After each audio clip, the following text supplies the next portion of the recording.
में जाने वालों को गाली देना है तो मैं सबको प्रणाम करता हूं। गाली देते रहे।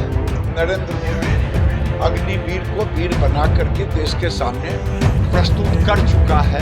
राजनीति में बयानों का स्तर गिरता जा रहा है। इसके एग्जाम्पल, इसके उदाहरण तो हमें हर वक्त मिलते रहते हैं, लेकिन एक बहुत बड़ा अभी जो उदाहरण मिला है वो आरजेडी नेता सुरेंद्र यादव का है। सुरेंद्र यादव ने भारत की बिल्कुल शौर्यपूर्ण और जबरदस्त बहादुर फौज के बारे में बहुत गंदे और बहुत ही अपशब्द कहा है।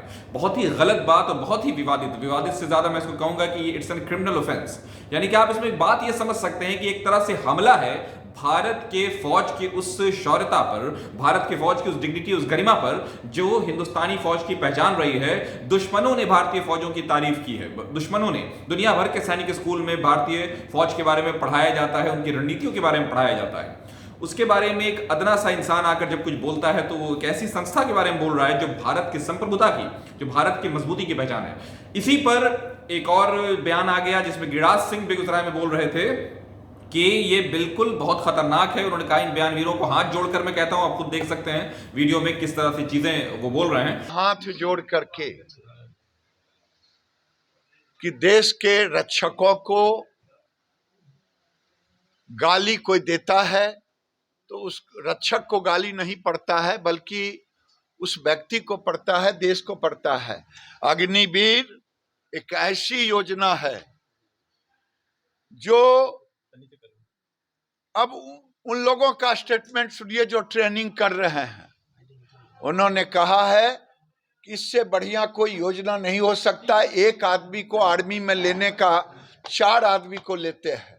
4 आदमी में 4 को ट्रेंड करके 1 को लेके 3 को रेडी टू जॉब रखते हैं। अगर रेडी टू जॉब को गाली देना है और आर्मी में जाने वालों को गाली देना है तो मैं सबको प्रणाम करता हूं। गाली देते रहे।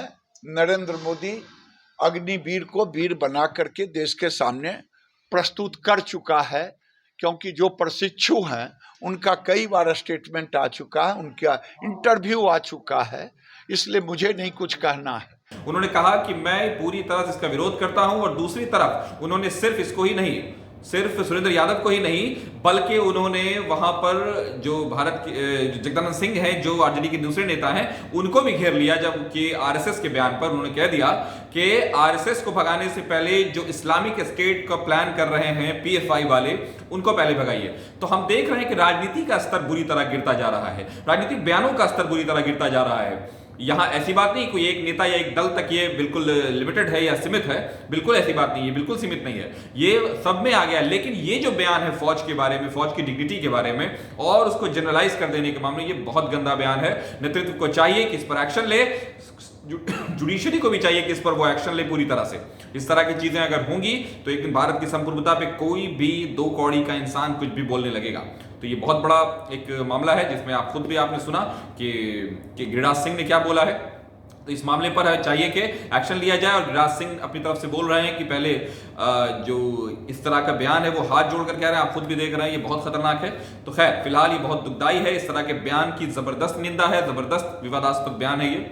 तो खैर अगर इससे जुड़ी और कोई दूसरी खबर आती है तो हम आपके सामने जरूर लाएंगे। अगर आप हमारे इस प्रोग्राम को YouTube पर देख रहे हैं तो हमारे चैनल को जरूर सब्सक्राइब करें और कमेंट सेक्शन में जाकर अपना फीडबैक दें इस बारे में। और अगर आप इसको फेसबुक पर देख रहे हैं तो हमारे पेज को लाइक करें और ठीक वही बात है, कमेंट सेक्शन में जाकर अपना फीडबैक जरूर दें।